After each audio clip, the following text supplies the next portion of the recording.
वो इसहाक डार आ गया है। इसहाक डार का मैं आपको बता दूं, दुनिया में मैंने बड़े बड़े बुज़दिल लोग देखे हैं। नवाज शरीफ बड़ा बुज़दिल आदमी है जो हमेशा बाहर भाग जाता है। मुल्क में पैसा चोरी करने आता है और जैसे ही कोई इसको पकड़ने लगता है बाहर भाग जाता है, फिर एनआरओ लेके वापस आ जाता है। लेकिन अगर नवाज शरीफ से भी मैंने कोई बुज़दिल आदमी देखा है, उसका नाम है इसहाक डार।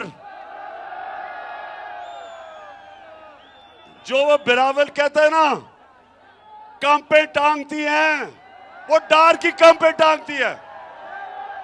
और मैं मान ही नहीं सकता, मैं सारी कौम के सामने कह रहा हूं कि जब तक इससे डील नहीं हुई और इसको ताकतवर हलकों ने इसको एनआरओ की डील नहीं दी, उन्होंने इसको दिलासा नहीं दिया कि फिक्र ना करो तुम्हें नहीं पकड़ा जाएगा, तब तक वो गीदड़ कभी नहीं आ सकता था पाकिस्तान।